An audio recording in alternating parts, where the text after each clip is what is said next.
Today, we are diving into something really exciting, Git and GitHub.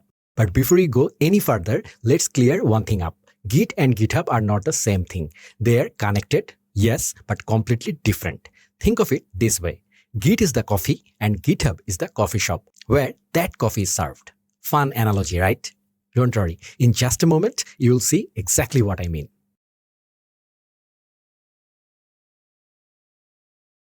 So let's start by understanding what Git actually is and how it works. Simply put, Git is a powerful tool that constantly keeps track of every change you make to your files. And I mean literally all the time. Day or night, 365 days a year, Git records what changed, when it changed, who changed it, and even where it happened. Now, what kind of files are we talking about? Almost any kind, not just code. It could be an image, a text file, JavaScript, PHP, Python, or even a video. No matter what you are working on, Git tracks every single change. Which line was edited, when it was done, and by whom. Pretty amazing, isn't it? But here's the best part. The magic of Git doesn't stop there. The coolest thing about Git is that it saves different versions of your files. Imagine you wrote some code and then made a few changes to it after a few days. Now, you want to make sure the old version doesn't get lost. That's exactly where Git comes to the rescue. It lets you keep multiple versions of the same file effortlessly, and whenever you want, you can roll back to any previous version in just a moment. Git is most commonly used in coding projects, but its power goes far beyond just code. You can use Git to keep track of changes and maintain different versions of almost any file. This means you never have to worry about losing a file or accidentally overwriting something important. Let's look at a real-life example. Suppose you are working on a project. You have spent hours writing code. Your client loves it and everything's going great. Then, a month later, the client asks for some new changes. You make the updates as requested. But after a few days, the client comes back and says, actually, the old version was better. Now, you are in trouble, right? Because you have already overwritten the original code. How do you get it back? That's exactly the kind of problem Git solves. This is why Git is known as a version control system. It keeps every version of your files or code safely stored, so you can go back to any previous state whenever you need to, without losing a thing. Git was created by Linus Torvalds, the same brilliant mind behind Linux. And honestly, what he built is nothing short of genius. Most tools we programmers use have a short lifespan, but Git is one of those rare ones that once you learn it, stays useful for the rest of your career. The best part, Git isn't hard to learn at all. It's built around a few simple commands and concepts. Once you understand those, the whole system starts to make perfect sense. Still, for beginners, Git can feel a little confusing at first. And that's exactly why I made this video. Think of it not just a tutorial, but as a complete learning resource for mastering Git. Here, we will cover all the essential topics you will actually use in real-world projects. And if you want to jump to a specific topic, you can easily find it from the video timeline. So, if you follow this video closely, I'm sure you will easily understand every part of Git step by step. Now, let's move on to another important topic, the difference between Git and GitHub. Git is a tool that runs locally on your own computer. It tracks all the changes you make to your files and keeps everything organized. But imagine this, you and your teammate are working on the same project. You are coding on your own computer and your teammate is working from another one. That means you both have different versions of the same project, right? And if your team has more members, there will be even more versions, each saved separately on their own machines. That's exactly where GitHub comes in. When the project is complete, you will need to combine everyone's work into one single place to merge all those changes together. For that, you need a central hub where everyone can upload their updates. You push your work there, your teammate pushes theirs, and GitHub brings it all together. GitHub acts as that central online server where your team's entire project lives, making it easy for everyone to see, edit, and share updates in one single place without any confusion. But GitHub isn't the only place where you can host your Git repositories. There are other popular platforms too, like GitLab and Bitbucket. These are also widely used and trusted by developers around the world. Still, among all of them, GitHub remains the most popular and widely adopted platform. In today's discussion, we will focus mainly on GitHub. It's now owned by Microsoft and is maintained with great care and attention. Especially in the programming community and in the world of open source projects, GitHub's contribution is truly remarkable. So, without wasting any more time, let's dive in and explore how Git and GitHub actually work and see some real-world use cases that will help you understand their power in action. Before you start working with GitHub, the most important thing is to understand its core concept, how it actually works, and what its internal structure or architecture looks like. Git is mainly divided into two major parts, local and remote. The local part refers to your own computer, where you do all your work. This is where your files, code, and every change you make are stored. The remote part, on the other hand, lives in the cloud. It's where you push or upload your local work. In most cases, when we say remote, we are usually referring to GitHub. Now, let's start with how the local part works. In your computer, the folder where you are working on your project is called the working directory. This is where all the action happens. You write code, create new files, modify existing ones, and make changes as needed. And when you feel, all right, this version looks good, I want to save this change, that's when you move on to the next stage in Git's workflow. So, what do you do next? We move our work to the stage.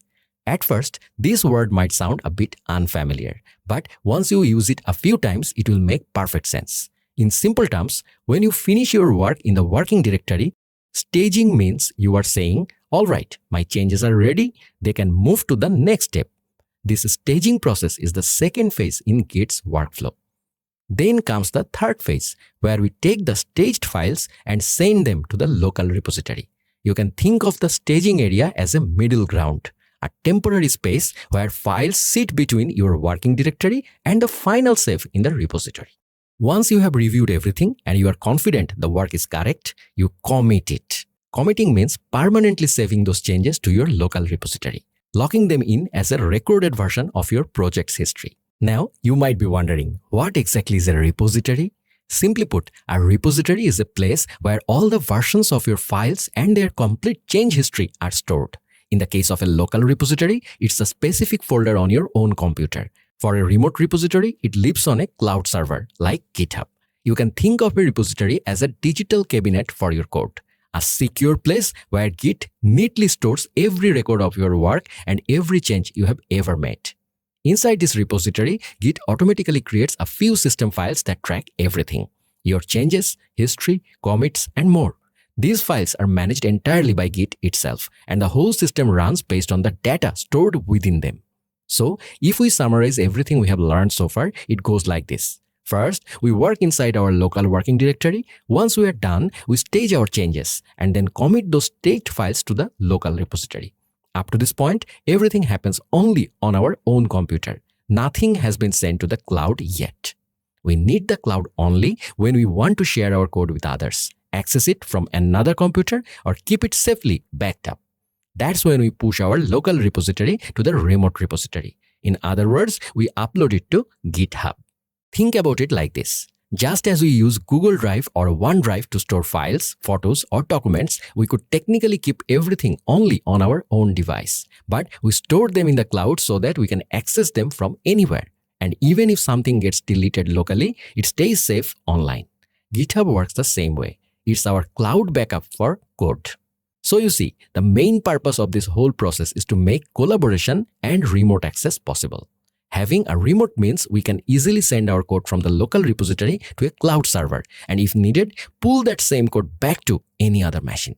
And that's the core idea of Git. The foundation of the entire system rests on this simple concept. Beyond that, there's nothing overly complex. Once you clearly understand this basic workflow, everything else in Git will feel much easier to grasp. Alright, now let's see how to get started with Git from scratch. The very first step before working with Git is installing it on your computer. To do that, just open Google and search for Git. Click on the official Git website that appears in the search results. Then go to the download section. There you will find different versions for 3 major operating systems: Windows, macOS, and Linux. Simply choose the one that matches your system and you will get clear download instructions right there. Since Git is already installed on my machine, I won't reinstall it. But if you are working on Windows, click on the Windows option and you will see 2 download choices, one for 32-bit and another for 64-bit systems. Just pick the one that matches your setup, download it, and run the installer. For Mac users, when you select the macOS option, you will also find instructions on how to install Git using Homebrew. Just follow those steps and your installation will be done in no time. And for those using Linux or other Unix-based systems, you can follow the installation guide provided on the site according to your distribution. The entire process is really simple and straightforward. Once the installation is complete, the next step is to open your terminal or command prompt. If you are using a Mac, simply open the terminal app. For Windows users, you can use either command prompt or PowerShell. Both will work just fine. However, after installing Git, you will usually get a separate terminal called Git Bash. You can use that too if you prefer. Many developers actually like working in Git Bash because it feels very similar to a Linux terminal and makes running Git commands a lot easier and more intuitive. Alright, I'm opening my terminal now. The first thing we need to do is make sure Git is properly installed. To check that, we will type a simple command in the terminal, git --version. Then just press enter. As soon as you do that, you will see an output on the terminal showing the version of Git installed on your machine. Keep in mind, the version number might not be the same for everyone. It depends on when you installed Git and which update you are using. If Git is installed correctly, you will see something like this version output. But if it isn't installed, you will get an error message instead. Hopefully, Git is now properly set up on your machine too, and you are ready to start using it. Now, it's time to get our hands dirty to do some practical work. As I mentioned earlier, Git can be implemented in any file or folder, right? So first, we need to create few files and folders to work with. Let's start by navigating to the desktop using the terminal. I'll type cd desktop and then press enter. Here, cd is a terminal command that stands for change directory. It simply means we are moving from one folder to another. Hopefully, you are already familiar with some basic terminal commands like cd, pwd, touch, and mkdir. If not, no worries. You can easily learn them using Google or even ChatGPT. They are really simple to understand. Just remember, for Windows users, some of these commands might be slightly different. And keep in mind, commands like cd, pwd, touch, and mkdir are general terminal commands, not Git commands. Alright, now that we are inside the desktop directory, let's create a new folder where we will keep all our project files. We will name it git-1. So, we will type in the terminal mkdir, that means creating a directory, git-1, and press enter. That's it. A new folder named git-1 has been created inside the desktop directory. Now, we will move into that folder by typing cd git-1 and pressing enter again. Perfect. We are now inside the Git1 folder, and this is where our Git project officially begins. So, now that we are inside the Git1 folder, we will create two files. For that, type the following commands in the terminal: touch1.txt and touch2.txt. Next, we will create another folder named my folder. To do that, type mkdir my folder. Then use cd my folder to enter the folder. Inside this folder, we will create another file by typing touch3.txt. Now, let's check everything we have created in our file system. I will open the Git1 folder in Finder on my Mac by typing this command in the terminal: open dot. Here, the dot means the current folder. As soon as I press enter, Finder opens up. Inside the Git1 folder, I can see two files, 1.txt and 2.txt, and a folder named my folder, which contains the 3.txt file. Now I'm going to write something inside each of the files. I opened 1.txt in a text editor, wrote 1 and saved it. Then I opened 2.txt, wrote 2 and saved that as well. Finally, I went inside the my folder directory, opened 3.txt, wrote 3 and saved it. So now, all three of my files contain some content. This Git1 folder is actually my working directory. As I mentioned earlier, this is the folder where I am doing all my work and where all my files are stored. Now, if I want Git to start monitoring everything inside this Git1 folder, I have to tell Git, this is my project folder, track all the changes here. For that, I'll go back to the terminal, make sure I am inside the Git1 folder and type git init. The word init means initialize. In other words, we are telling Git to start working inside this folder from now on. Once I run the command, it shows a message, initialized empty Git repository. That means Git has now started tracking this folder. How do you know that? Let me show you. Since I am already inside the Git1 folder, if I type ls in the terminal and press enter, I can see all the files and folders inside it. But if I type ls-la, notice that now we can also see a hidden directory named .git. The ls-la command lets us view hidden files and folders in the system. So we can see a hidden folder named .git inside our project directory. Who created it? The answer is Git itself. This .git folder is actually the core of the entire project. It's where Git keeps all its internal data, such as which files have changed, who made the changes, and what the previous versions were. In short, everything Git does is stored right here. From now on, Git will be able to track every change I make in my work. Let's say I made some changes to the 3 files I created earlier. That means I now have a local repository. But we can also create a remote repository directly. I mentioned this earlier, so let's see how to do it. First, I will open my browser again. Then I will go to the URL github.com. If you are new, you will need to create an account on GitHub first. Since I already have an account and I am logged in, you can see my profile here. On the left side, you can see my repositories, feeds, and other details. Our goal is to store our local files on GitHub. For that, we need to create a new repository. To do that, I will check the blue new icon. Just like we used Git init to create a local repository, here we can initialize one in the cloud. I will give it a name, Git-Journey. And in the description, I will write, we are learning Git and GitHub. I will keep it public so everyone can view it. Then I will click the Create Repository button. And that's it. A new repository has been created on GitHub. Congratulations. Right now, the repository is completely empty. It doesn't have any files inside it. I want to add some files here. So I will create one. I click on the Create a New File button, name it 1.txt, and inside the file, I write 1. Then I click on the Commit Changes button. Now, the term commit basically means save. Committing is just like saving a file, nothing complicated. Don't worry about this. We will explore commits in detail later. For now, there's already a default commit message saying, so I will keep that as it is and click Commit Changes. Next, I create another file the same way, this time naming it 2.txt, writing 2 inside it and saving it as well. Now, if I check my GitHub repository, I can see 2 files there, 1.txt and 2.txt. At this point, I have 2 repositories, one on the cloud, meaning on GitHub, and another one locally on my computer. I initialized the local one myself earlier, but now I want to bring the GitHub repository down to my machine by cloning it. So what should I do? I will go back to my terminal. Right now, I am inside the Git1 folder, but I want to clone the remote repository onto my desktop. So in the terminal, I will type cd ... This command takes me back to the desktop, just one level back. Now I am going to clone the remote repository, the one I just created on GitHub. For that, I need a link, which is basically the repository's URL. So I will go back to GitHub, open that repository, and click on the code button. There I can see an HTTPS link. I will copy that link. Then in the terminal, I typed git clone followed by the link I just copied and pressed enter. Now notice, Git is pulling my GitHub repository down into my local machine. After a few moments, the cloning process is complete. Let's verify whether the repository has been successfully cloned. In the terminal, I will type ls.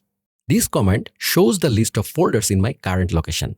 As you can see, there's now a new folder named Git-Journey alongside my previous Git-1 folder. Now we will enter the Git Journey folder. To do that, I will type cd git journey. We have now entered the Git Journey directory. If I type ls, I can see the contents of the folder, and inside it, there are 2 files, 1.txt and 2.txt.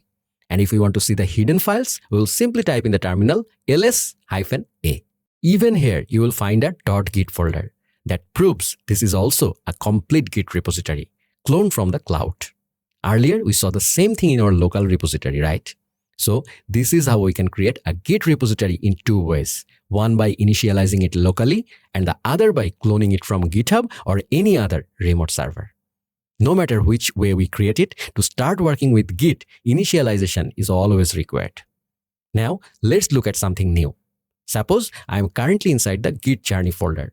This is the repository I just cloned from the remote. Now, if I make any changes to this repository, for example, I open the file 1.txt in a text editor. Inside it, I keep everything as it was, but add the number 1 at the end and save the file. Now, I want to know what exactly changed, or whether Git has detected the modification. To check that, I will type in the terminal git status. And as soon as I run this command, Git immediately tells me modified 1.txt. That means Git has already detected the change I made in that file. Now, let's say I make a small change in 2.txt as well, just adding a 2 at the end. Then I run git status again. This time it shows modified 2.txt. That means both files have been changed and Git has detected both modifications. This is exactly how Git continuously keeps an eye on every change we make. It's like it's always watching over our project. At any point, we can simply run the git status command to see which files have been modified or updated. In a real project, we usually work with multiple files at the same time, right? In that case, git status gives us a clear summary of the overall situation. What has changed, which files are new, and which ones are modified. So, up to this point, we have learned that Git can be initialized in two ways, either locally or from a remote repository. And with git status, we can easily check what changes have been made in our working directory. Hopefully, everything is clear up to this point. So far, we have only worked inside the working directory. That means we have created and modified files, but we haven't yet told Git to keep those changes. Now, we are going to move them into the staging area. In Git's terminology, the process of moving changes from the working directory to the staging area is called adding. Simply put, git add means telling Git, I want to keep this change. So let's see how git add actually works. Right now, inside our Git journey folder, we have two files and both have been modified. Now, I will create another folder inside Git journey named my folder. To do that, I will type in the terminal mkdir my folder. Then I will use cd to enter that folder. Inside my folder, I will create a new file called 3.txt by typing touch3.txt. As soon as I run this command, a new file named 3.txt is created. Then I open the 3.txt file in my text editor. Inside it, I write 3 and save the file. Now we have made quite a few changes, haven't we? Let's see what we did. We created a new folder, added a new file, and modified some existing ones. In other words, our entire project has gone through multiple changes. So now it's time to move all these changes into the staging area. To do that, I will first go back to the repository's root folder, meaning I will move one step up. cd ... Now I am back in the root directory, which is the Git journey folder. From here, I will run the git add command. But before adding, let's first check which files have actually been changed. So I will type git status. And look, Git is showing that two text files have been modified and a new folder has been created. It is also saying that the old files are tracked, while the new folder is untracked. Why is that? Because the old files came from the remote repository we cloned earlier. So Git already knows about them. But since my folder is newly created, Git doesn't recognize it yet. If I want to move everything to the staging area at once, I have two options. I can either use the command git add --all or the shorter version git add -a. Both commands do exactly the same thing. So let's first try with git add --all. In the terminal, I type git add --all. After running this command, I will check the status again by typing git status. Now we will see that Git has staged everything. In other words, all the changes we made are now ready to commit. We will talk about commits in detail a bit later. For now, just remember that when you use git add --all, Git takes every change and prepares it for the next commit. Now, suppose I want to go back to the previous state, that is, remove everything from the staging area and return them to the working directory. To do that, I will type in the terminal git reset. As soon as I run this command, everything goes back to the way it was before. You can see in the terminal it says unstaged changes after reset. Now, if I check the status again by typing git status, you will notice that everything is back to the earlier state, just like before. Alright, now let's take a look at how git add -a works. Just like before, I will type in the terminal git add -A. After running this command, I will check the status again by typing git status. And you will see that Git has staged everything, just like before. That means all the changes we made are now ready to commit. So whether we use git add --all or git add -a, both do the same thing. Git stages every change. You can use either one, it doesn't make a difference. Now, I will run git reset again to unstage everything and bring all changes back to the working directory. Then I will check the status once more using git status. Everything looks good again, back to the unstaged state. Now, in this state, if I type in the terminal git add dot, what happens then? At first glance, it seems like it's doing the same thing as git add dash all. Everything appears to be staged, but actually that's not the case. Here's where the difference lies. Let's see what that difference really is. I'll run git reset again to return everything to the previous state. Now, all files are back in the working directory. Next, I will go inside the my folder directory by typing cd my folder. Now that I am inside my folder, I will type git add dot. Then, to check the status, I will type git status. And look, Git has only staged the tree.txt file that's inside my folder. The other files in the root folder are still unstaged. This difference is really important. The options dash all or -a mean that Git will stage every single change across the entire project. But using the dot means Git will only stage the changes within the current directory you are in. Also, keep in mind, if there were a subfolder inside my folder, using the dot would still include the files inside that subfolder too. In simple terms, the dot means the current directory and everything inside it. So now we have seen three variations of the git add command: -all, -a, and dot. The first two work exactly the same way, while the dot version is a bit more limited in scope. Now I will run git reset to bring everything back to the previous state again. Next, let's look at another important concept. I will go back to the root folder by typing cd ... Then in the terminal, I will type git add -all so that everything is staged again. Now we know all our files are ready for commit. At this point, I make some changes directly in the working directory. For example, I delete the file 2.txt and create a new one named 4.txt, writing 4 inside it. That means I have deleted one file and added another new one.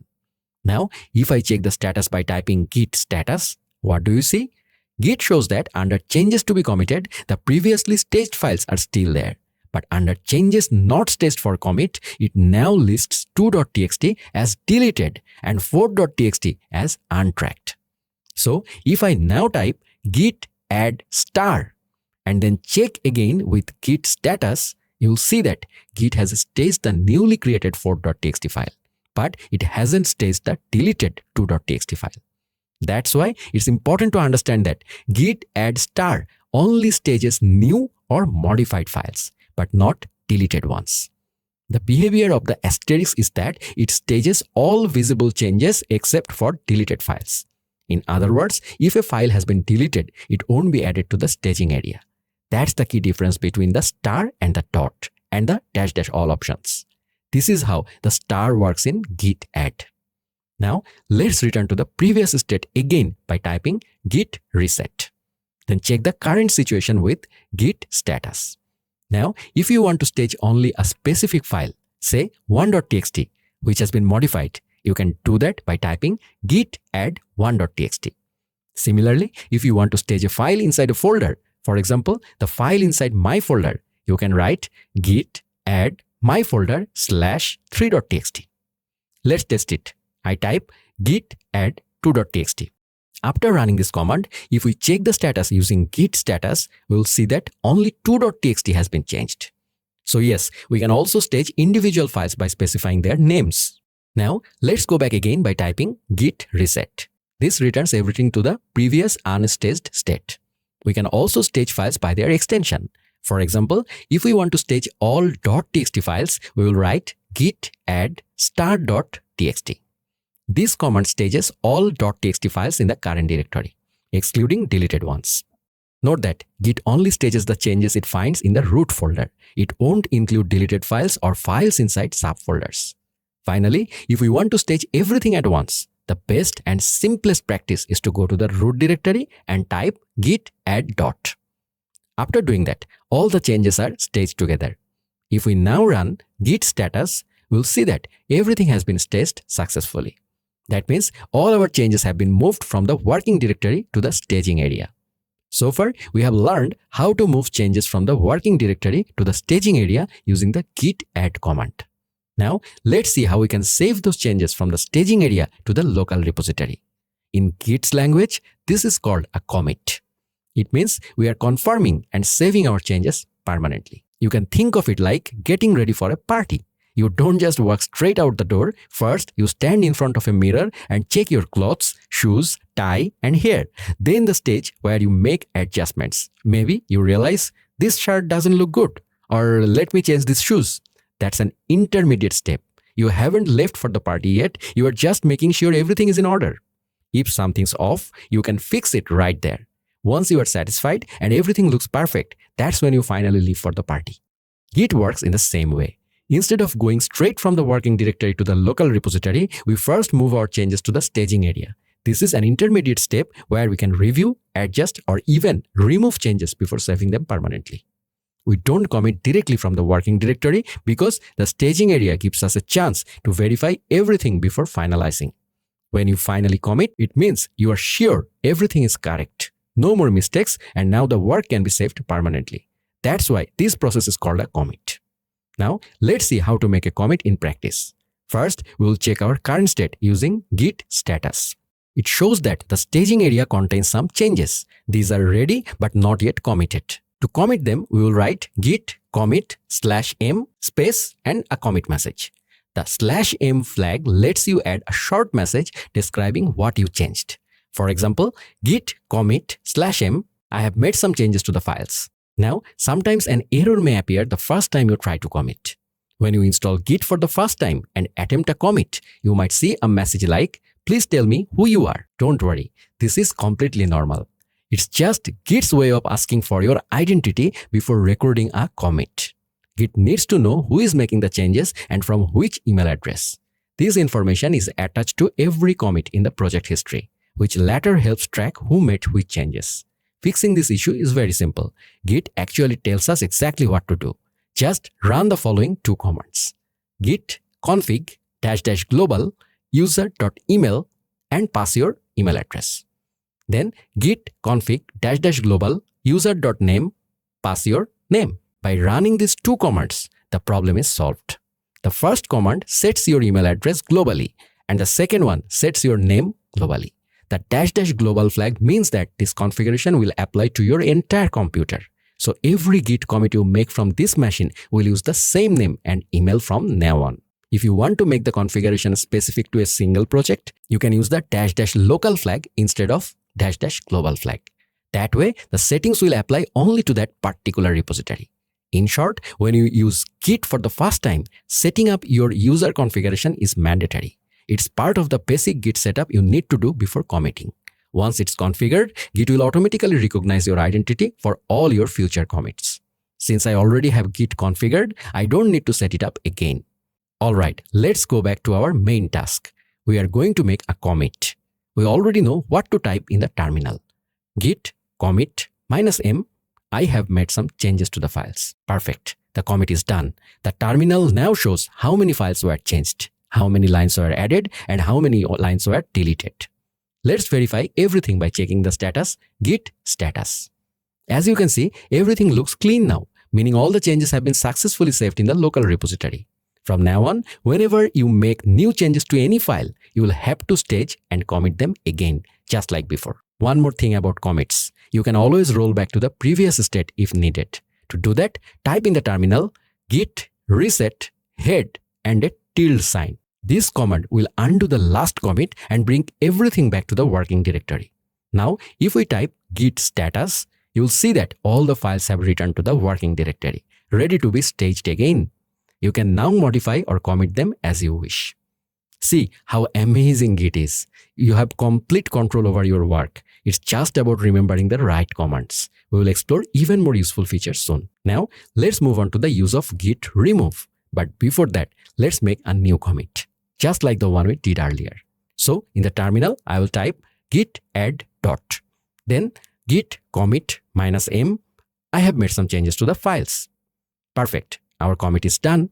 Now, let's manually delete the 1.txt file from our file system and then go back to the terminal. I will type git status. Now you can see the change. It shows that our 1.txt file has been deleted.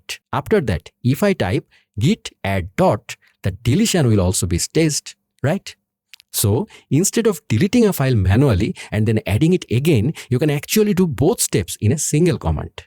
If you want to delete a file and stage that deletion at the same time, just type git rm 4.txt. Here we are taking 4.txt as an example. This means we want to delete 4.txt and automatically move that change to the staging area. Once we run this command and then check the status with git status, you will notice that 4.txt has been deleted and at the same time staged. So we no longer have to perform two separate steps, deleting and adding manually. We can do both at once with this single shortcut. If we check in Finder, we will see that 4.txt has disappeared. Now let's look at another example. But before that, we will roll back the deleted file. To do this, we will use the git reset command. However, when you run a normal git reset, it only brings back the changes, not the deleted files. Once you execute git reset, you will see in the terminal the message unstaged changes after reset. But if you check your file system, the deleted file hasn't returned. That's because a normal reset only brings back the staged changes, not the actual files. We can confirm this by running git status. You will notice only the changes are back. Manually deleted files are still missing. If you want to restore everything, meaning both the changes and the deleted files, then you will have to run git reset --hard. Once you execute this, both your changes and the deleted files return to their previous state. Now, let's explore the use of git remove a bit deeper. Suppose you want to remove a file.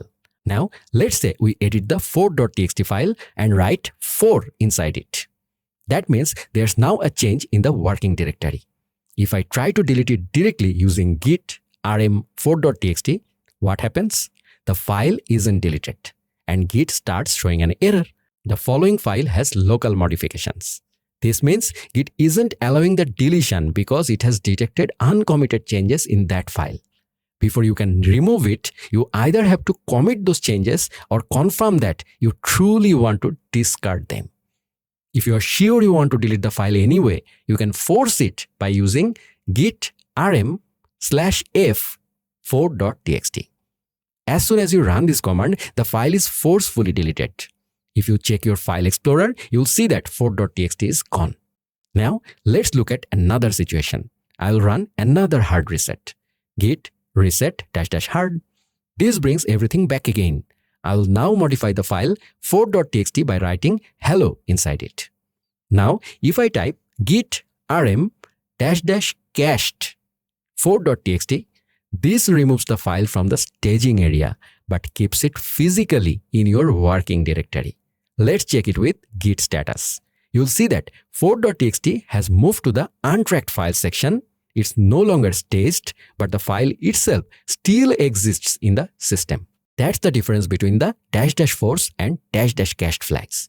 The --force flag completely deletes the file, while the --cached flag only removes it from staging, keeping the actual file intact in your working directory. Another useful command is git rm -r folder. Here, the -r flag stands for recursive. This means if the folder contains other subfolders or files, all of them will be removed recursively. If you only mention the folder named without -r, then only that folder will be removed, not its contents. Alright, let's try this out. But first, I will reset everything again by typing git reset --hard. Now that the reset is done, we will experiment with our my folder, okay? In the terminal, I will type git rm -r my folder. And as you can see, the folder has been deleted from our file system as well. If we now check the status using git status, we will notice that my folder is listed as deleted and has already been staged automatically. Now, I will reset everything again by typing git reset --hard. Perfect. So far, we have made quite a few commits, right? Now, let's learn how to view those commits. Basically, viewing commits means checking the commit log. And doing that is very simple. In the terminal, just type git log. That's it. Instantly, you will see the full commit history. Here, we can see 3 commits, right? Along with each one, there are details and messages that clearly describe what was done in that commit. You will also notice some long random strings. Those are commit IDs. Using these IDs, we can go back to previous versions later on. Don't worry, we'll learn how to do that soon. For now, just remember this part. The first two commits were created when we made files while setting up our GitHub repository, and the last one was made when we modified some files recently. Now, if we want to view this log in a cleaner, more compact format, you can use this version of the command, git log -- one line. Once you run it, you'll see a nice short summary of each commit with just the essential information. The unique commit IDs are also shown in a shortened format. These shortened IDs can also be used to return to any previous version later on. Now, let's move on to one of Git's most powerful and important features, branching. At the moment, our repository has only one branch. A branch in Git is like a separate line of development where you can work independently. If you check the online repository we cloned earlier, you will see that the default branch is called main. It used to be known as the master branch before. This is the default branch where all work begins. In recent times, Git has shifted from calling it master to main, but the idea remains the same. The main branch is your project's central line of development. To understand the concept of branching more simply, imagine you are working in the kitchen of a large restaurant. The main branch is the main kitchen where all the dishes are prepared and served to customers. Now, if your client wants to try a new dish or recipe, you wouldn't experiment directly in that main kitchen, because if something goes wrong, it could ruin everything. Instead, you create a separate test kitchen where you can safely prepare and test the new dish. Once the recipe is perfected, you bring it back into the main kitchen to serve it officially. Git works exactly the same way. Instead of making changes directly in the main branch, you create a separate development branch where you test and commit all your changes. Once everything is stable and verified, you merge that branch back into the main branch. This ensures your main project stays safe, while new features can be developed and tested without breaking anything. In short, branching in Git provides a secure and organized intermediate step that allows you to review, test, and manage changes before merging them into the main code base. Now, since I have already mentioned the word merge, let's understand what it really means. Merge simply means combining the changes from two branches into one.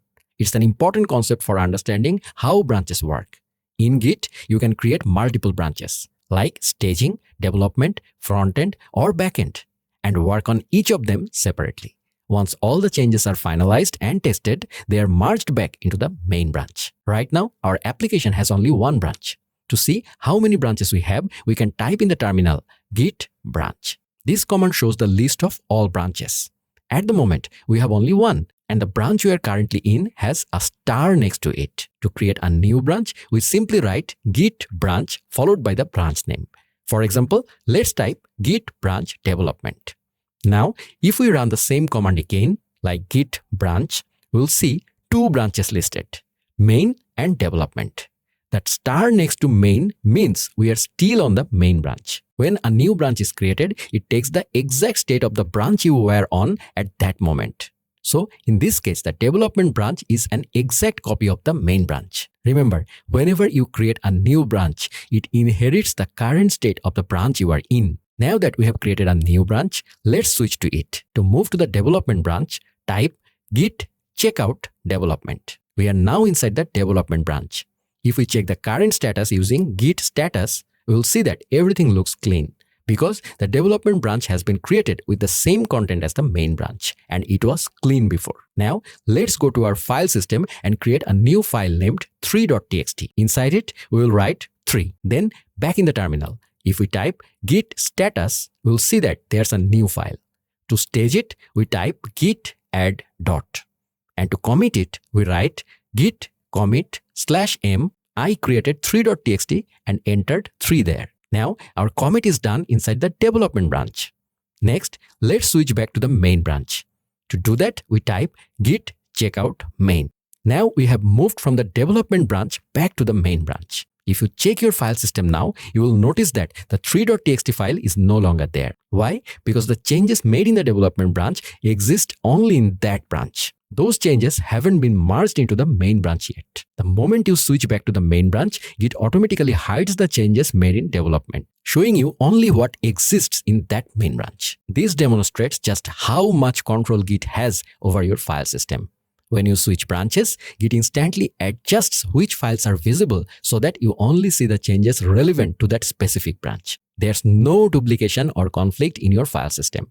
Git manages everything seamlessly. In this way, you can create hundreds of branches, each containing its own set of changes, and Git will always show you a separate, isolated view for each one. But remember, for any change to actually take effect, you must commit it.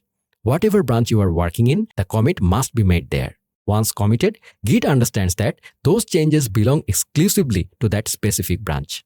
That's why when you switch back to the main branch, the changes made in the development branch don't appear there. Now, let's say we make a new change to the 4.txt file while we are on the main branch. Let's add a 4 to it. Then, if we check the status by typing git status, we'll see the new change. Let's stage it using git add dot and commit it with git commit -m.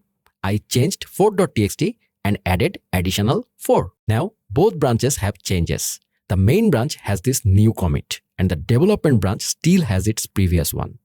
Since both branches now contain updates, we will merge the changes from the development branch into the main branch. But first, let's start by merging the main branch into the development branch, just to synchronize everything. So first, we switch to the development branch by typing git checkout development. Now that we are inside the development branch, we will run git merge main -m merging main into development. After the merge, you will notice that the changes made in the main branch have now appeared inside the development branch as well. For example, the updated 4.txt file is now present in the development branch alongside the previous changes. In short, updates of both branches have been combined, and the development branch now reflects all the latest modifications. Next, let's switch back to the main branch by typing git checkout main.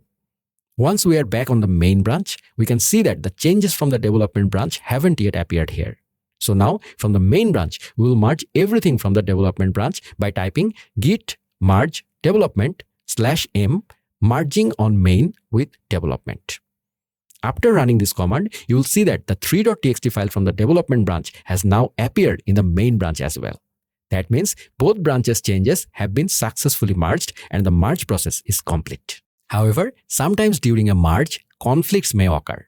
A merge conflict happens when the same part of the same file has been changed differently in two branches. For example, if you modified 1.txt in the main branch and someone else modified the exact same section of 1.txt in the development branch, Git won't know which version to keep. In such cases, Git flags the file as having a conflict, and you will have to resolve it manually by deciding which changes to keep or by merging both versions yourself. Right now, we are on the main branch. From here, we will create a new branch so that the main branch remains untouched while we simulate a conflict. Let's move ahead quickly. I run the command git branch staging to create a new branch named staging. This branch now contains all the latest updates from main. Then I switch to it using git checkout staging. While working on the staging branch, I open my file system and go to the file named 4.txt. At the end of this file, there was the number 4. I add 44 at the end and save the file. Now the staging branch has a change. When I run git status, I can see that the change is being tracked. So I add and commit it by running git add dot and then git commit /m changed 44. The staging branch work is done. Next, I switch back to the development branch by running git checkout development. When I open 4.txt here, I don't see 44 I added earlier in the staging. So I write 444 and save the file. Then I run git add dot and commit it with git commit /m added 444 on 4.txt. That means the development branch now has its own separate change. Now, while staying in the development branch, I try to merge the changes from the staging branch using git merge staging. But Git fails to merge automatically and shows an error. Automatic merge failed, fix conflicts, and then commit the result. This happens because the same line in 4.txt was modified in both branches, staging and development. Git can't decide which version should take priority, so it leaves the decision to us. In this case, the developer working on the development branch or whoever is managing it has to manually resolve the conflict. When you open 4.txt in a text editor, Git marks the conflicting section clearly, showing which part came from staging and which part came from development. You will see both the 444 from staging and the 444 from development. It's now up to you to decide whether to keep one, remove one, or combine both changes. While staying on the development branch, you decide which version to keep. Let's say you choose to keep the 444. You remove all the conflicting markers, save the file, and then run git add dot, followed by git commit -m merge conflict solved. The commit message is merge conflict solved. Now you switch back to the staging branch using git checkout staging.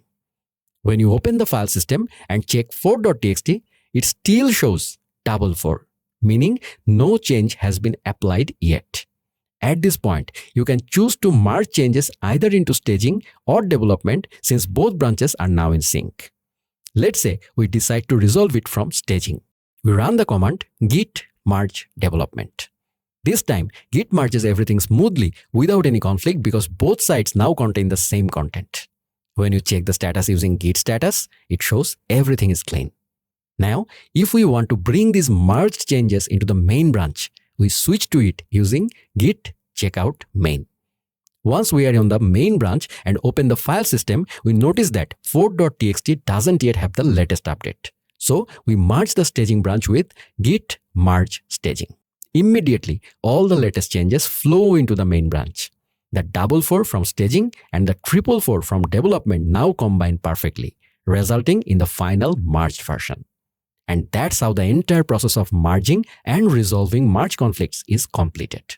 So far, we have learned how branching works. We have already seen how to switch from one branch to another using the checkout command. Now, earlier when we talked about git log, I mentioned that we can also go back to a previous version using a commit ID. That's what we are going to see now. And to do that, we will again use the checkout command. First, let's check our commit history. We can do that by running git log -- one line. Right now, we have 9 commits in our log. Now, let's make a small change.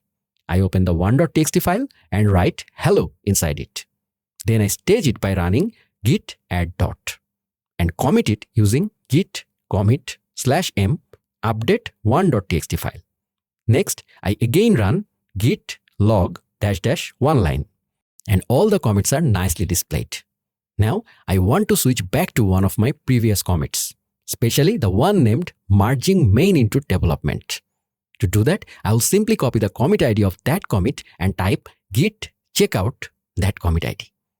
Earlier, when we switched branches, we used the branch name, but this time we are using a commit ID instead.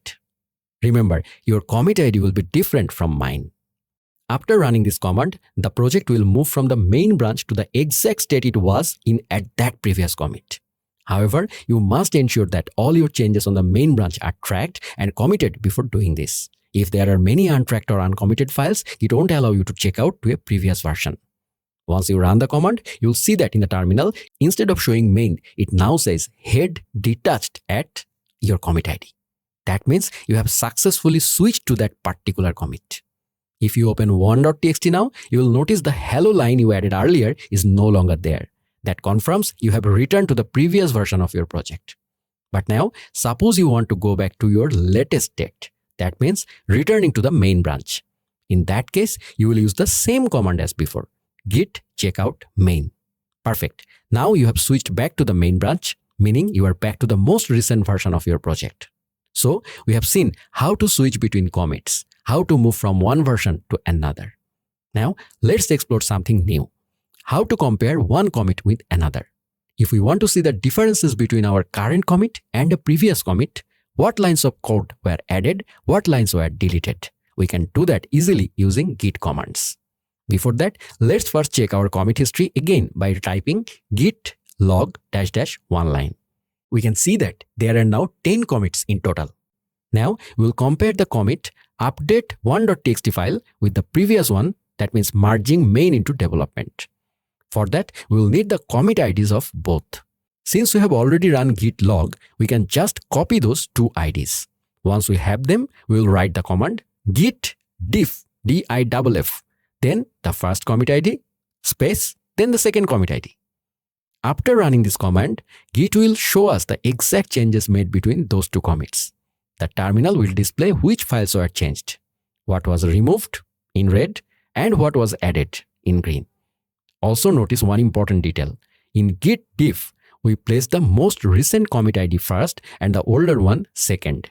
This means Git will show differences from the perspective of the newer commit, what's newly added or removed compared to the older one. If you reverse the order, that means putting the older commit ID first and the newer one second, Git will show the opposite perspective. Try running the command both ways a few times. You will easily understand how the comparison works. Alright, just a quick reminder. Right now, you can't exit the terminal view because you are inside the log window. As I mentioned before, to exit from there, simply press Q on your keyboard. That will close the log view immediately. So far, everything we have done has been inside our local repository, meaning we have staged files, made commits, and stored everything locally. But our real goal is to send those updates to the remote repository, like GitHub. When we send local changes to a remote repository, that process is called a push. And if any changes have been made in the remote repository that we want to bring into our local repository, we use fetch. When you run git fetch, the remote changes are downloaded into your local repository's memory, but they won't appear in your working directory yet. To actually update your working directory and see those changes in your files, you need to run git pull. So, in short, push means sending local changes to the remote. Fetch means bringing remote changes into your local repository but not merging them yet. And pull means fetching plus merging. So, your working directory immediately reflects the remote changes. In other words, git pull is equal to git fetch plus git merge. Let's see an example of how git push works. We have already made several changes in our local repository and now we want to push them to the remote main branch. Since we are currently on the main branch, the command will be git push origin main. Here, origin refers to the remote repository and main is the branch you want to push to. After running this command, all your latest commits will be sent to the remote main branch. If you check your repository on GitHub, you will see that everything is updated. However, only the main branch is pushed. Other branches aren't uploaded yet. This means we have only pushed our main branch to the remote's main. Now, if we switch to the staging branch using git checkout staging and then run git push origin staging, Git will create a new branch named staging in the remote repository and push all your staging changes there. When you check GitHub again, you'll see that the staging branch has been created and updated. Similarly, if you switch to the development branch by running git checkout development and then git push origin development, the development branch will also be uploaded to the remote. So now all three branches, main, staging, and development, are fully synced with the remote repository. Finally, I switch back to the main branch again using git checkout main. By now, the concept of git push should be crystal clear. Now imagine we have already pushed our local changes to the remote. Let's see how fetch works. Suppose we make a change directly on GitHub. For example, we open the file 3.txt on GitHub, type 3 and commit the change. Now, the remote main branch has a new update that our local main branch doesn't yet have. It's behind the remote version. While staying on the local main branch, I want to bring in the latest changes from the remote. So, I run the command git fetch. Git immediately fetches the new changes from the remote repository, but those updates don't yet appear in your local file system. For example, you won't see any update in 3.txt until you merge the fetched changes. Once you run git merge, the remote changes will finally reflect in your local working directory as well. Now, let's say we edit the remote 3.txt file again. This time we add 3 after 3 and commit it on GitHub. The remote main branch is now ahead once more. To bring in all those updates and merge them into your local main branch at once, we use git pull. Git pull automatically performs both fetch and merge in a single command, which means all the new remote changes, including the latest updates in 3.txt, will immediately appear in your local files. So that's how git pull helps you fetch and merge all remote updates into your local repository in one go. We have now learned how to push changes from local to remote. fetch changes from remote without merging, and pull changes from remote while merging them automatically. These three commands, push, fetch, and pull, are among the most frequently used Git operations and are more than enough for most of our daily development work. Now, let's move on to something new. Imagine you are working on a project. You start developing a new feature, writing a lot of new code, and modify several existing files. After some time, you realize that the approach you took isn't working at all. But by then, you have already made changes across 10 to 15 different files, some with new code, some heavily modified. In this situation, you want to discard everything and go back to the previous state. Now think about it. Would you really open each of those 10 to 15 files manually, remove all the new lines, and try to restore the old code one by one? How accurate or even possible would that be? Probably not at all. In this case, the simplest answer is it's actually not possible, almost impossible. And the complicated answer is you could try doing it manually, but there's no guarantee everything will return to its exact previous state. And this is exactly where the magic of the git restore command comes in. The git restore command helps you revert any files or directory back to its previous state, that is, to the state of the last commit. It's mainly used to undo local uncommitted changes or to remove changes that were added to the staging area using git add. Let's test it out. Suppose in the 1.txt file, I write new feature. Remember, this repository already had some committed history.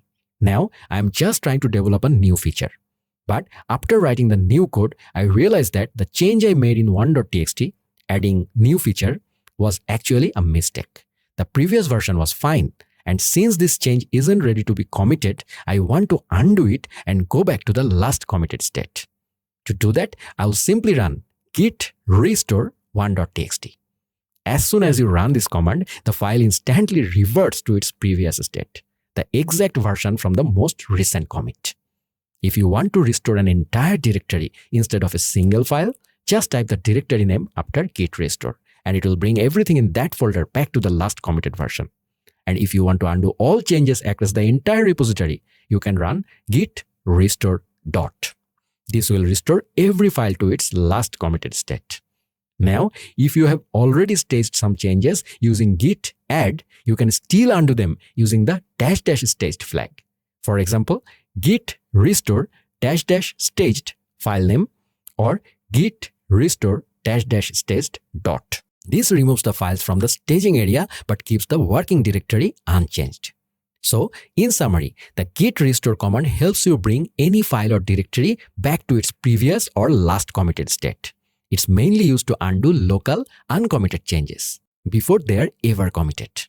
Now, let's move on and talk about git stash. Now imagine this. You are working on a new branch, developing a big feature. It's a long process and you have already finished about half of it. But the work isn't yet in a state to be committed. Suddenly, another developer messages you saying there's a new update on a different branch and you need to check it out and give feedback. Now the question is, how will you switch branches without losing your unfinished work? Are you going to throw away all your progress using the git restore command? Of course not. There's no reason to go through that kind of hassle when Git gives us a much smarter way to handle this, using the git stash command. With git stash, you can temporarily set aside your unfinished work, switch to another branch to do something else, and later bring all your changes back with a single command. Let's see how it works with an example. Suppose in our 1.txt file, you write another feature. You are currently on the main branch.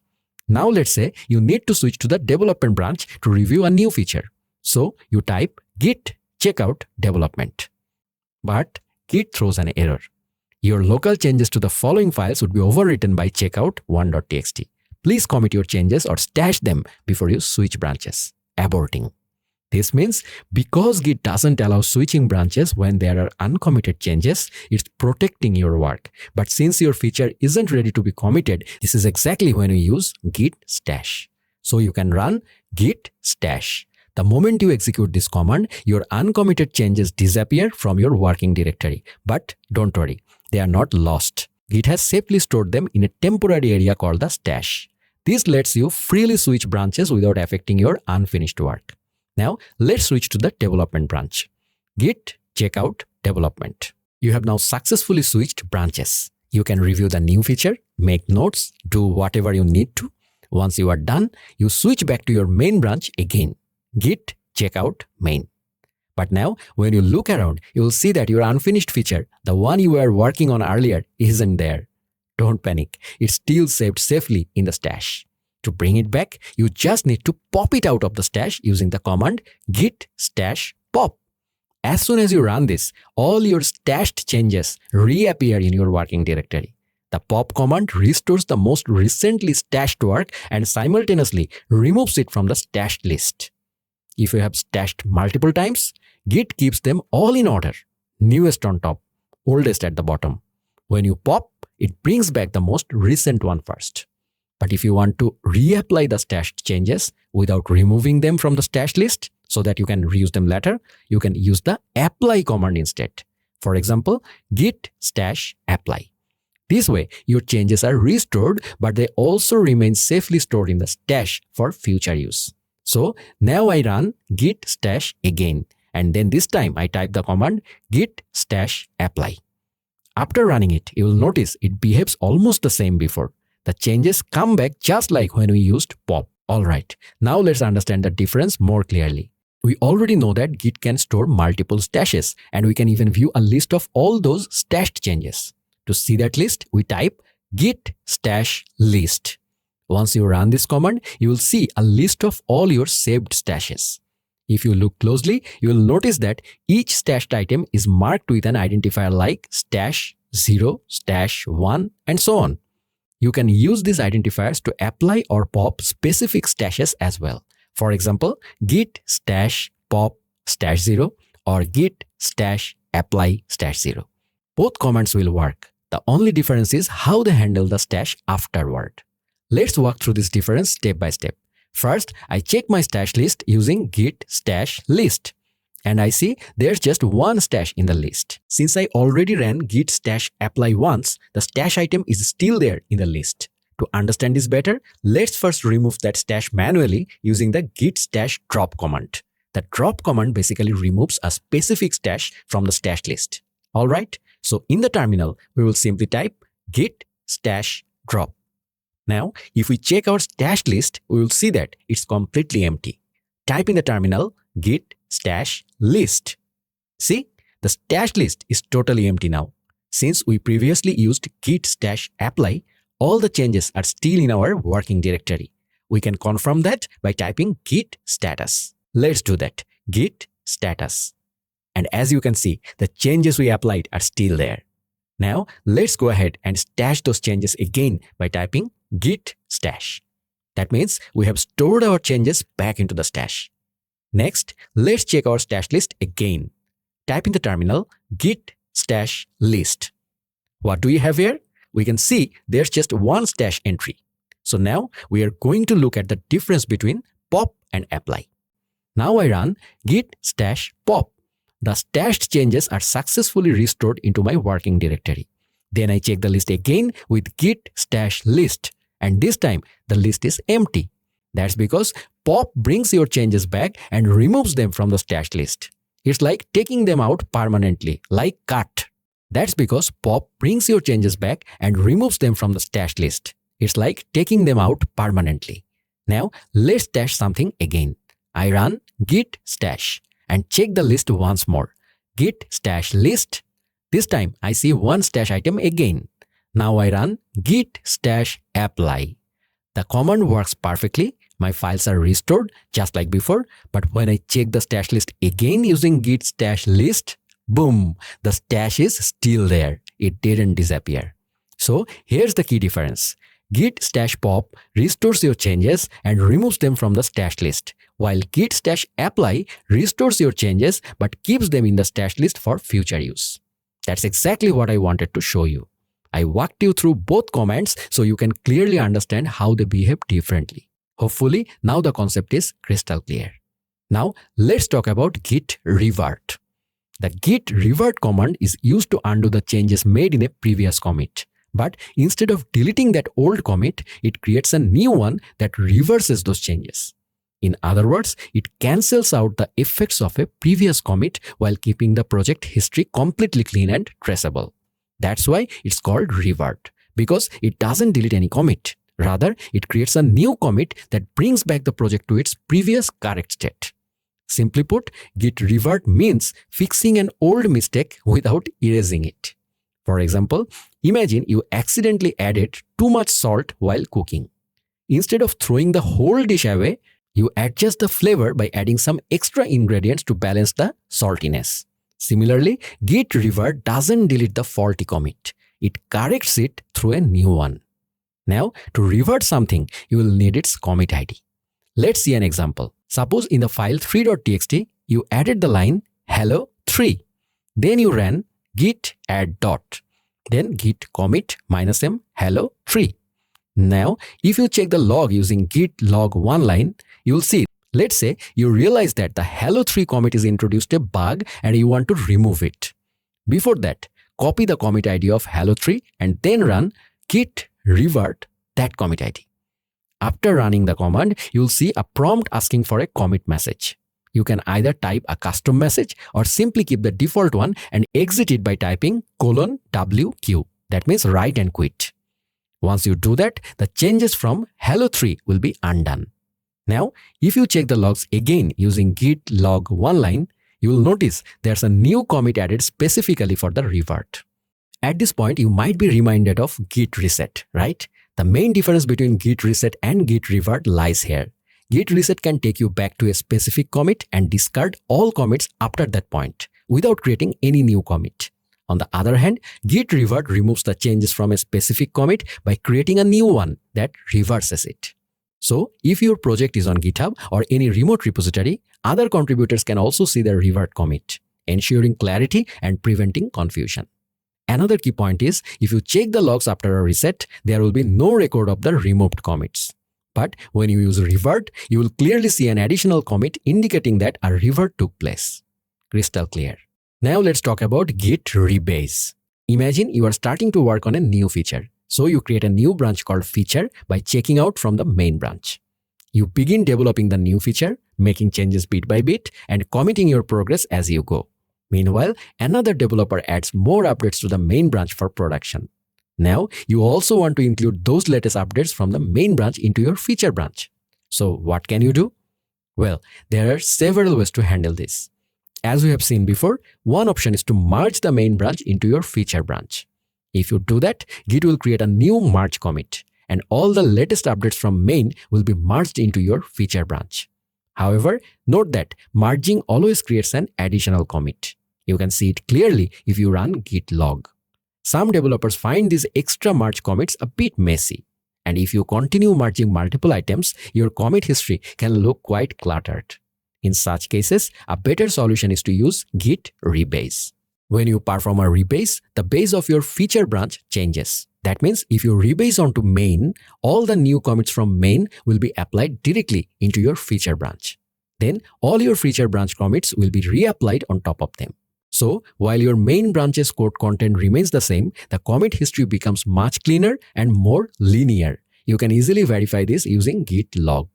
Now let's understand this with an example. Let's say we create a new branch called feature from main.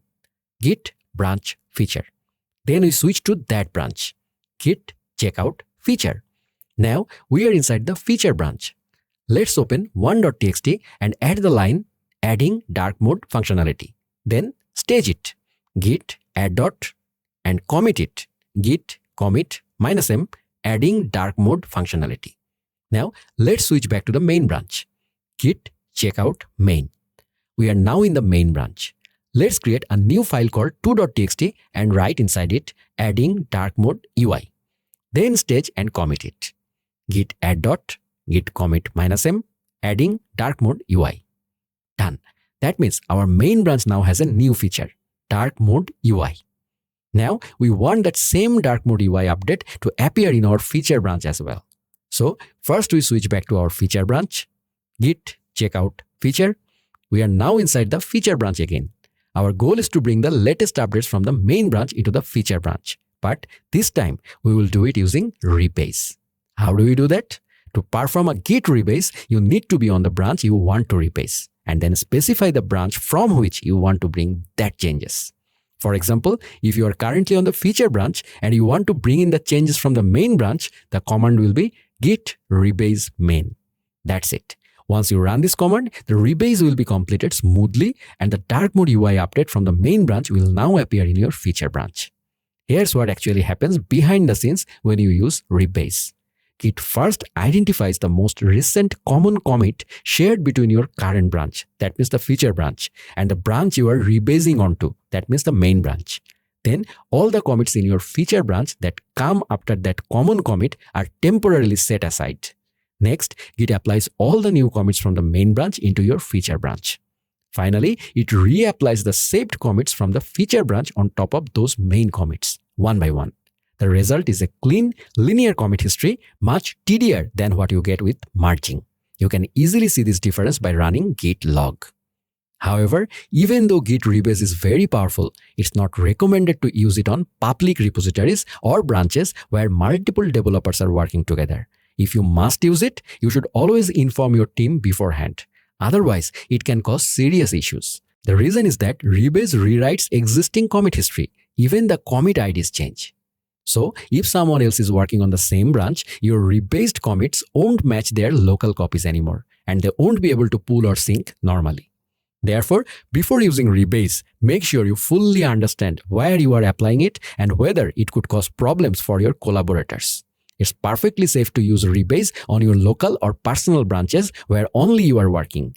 Just avoid rewriting commits that already exists on a shared remote branch. Now, before we wrap up this tutorial, let's discuss one last important topic, the pull request. When working with Git and GitHub, the term pull request, often shortened as PR, comes up frequently. A pull request is essentially a request you make to merge your changes into another branch, usually the main branch. It's a way of saying, I have made some changes in my branch, please review them, and if everything looks good, merge them into the main branch. In other words, you can't directly make changes to someone else's repository. So, when you finish your work in your own branch, you create a pull request to ask for permission to merge your code into the main repository. That's what we call a pull request. Alright, let's head back to our Git journey repository on GitHub. By now, we have already pushed our main, staging, and development branches. At the top of the GitHub page, you will notice several tabs: Code, Issues, Pull Requests, and Actions. We will now click on the Pull Requests tab. Here, we'll see a big green button labeled New Pull Request. This is where you can see I want to merge the changes from this branch into another branch. Once you click New Pull Request, GitHub will show you two drop-down menus. Base, the branch where you want to merge the changes. We'll select Main here. And Compare, the branch from which you want to bring the changes. We'll select Development. In other words, we are saying, I have made some updates in the development branch and now I want those updates to be merged into the main branch. GitHub will automatically show a detailed comparison. Which files have been modified, which lines have been added, and which ones have been removed. Everything clearly visible. If everything looks good, scroll down and click Create Pull Request. Then give your PR a title, such as Merge Development Updates into Main. And in the description box, write something like, this PR adds the latest updates and fixes from development to main. After that, click Create Pull Request to submit it. Now, if you go back to the Pull Requests tab, you will see your newly created PR. Development to Main. Clicking on it, you will find three sections. Conversation, where you and your teammates can discuss or commit on the changes. Commits, which lists all the commits included in this PR. Files changed, which shows exactly what changes were made in which files. If everything looks good after review, click the green Merge Pull Request button at the top and then confirm by clicking Confirm Merge. Once it's done, GitHub will display a message saying Pull Request successfully merged and closed. That means all the updates from the development branch have now been successfully merged into main. This is how pull requests make code management so easier. Every change gets reviewed first and then merged into main. As a result, the main branch always stays stable and the entire team can collaborate safely and efficiently. That's how software companies use Git and GitHub. This was my complete tutorial series on Git and GitHub, where I tried to explain all the essential day-to-day concepts in the most simplest way possible. I truly believe this series will be especially helpful for those who are just getting started. If you have always felt a bit intimidated or confused about using Git for the first time, these videos were made exactly for you. In short, we have learned how to create a local repository using Git init from our working directory, how to stage files, commit them to update the local repository, and finally, how to push that code to a remote repository or clone a remote one to work locally. Hopefully, by the end of this video, you now have a clear understanding of how Git works. And one more important thing, on my Logic Base Labs Facebook page, I have published a Git cheat sheet, which is especially useful for beginners. It's completely free, so feel free to grab your copy right now. The link is available in the video description. If you found this video helpful, don't forget to give it a like and subscribe to the channel, because I have got plenty more valuable topics coming up next. And yes, if you have any feedback or suggestions about this video, please share them in the comment section. I read every comment and try my best to reply every comment as well. Stay well, and I will see you in the next video.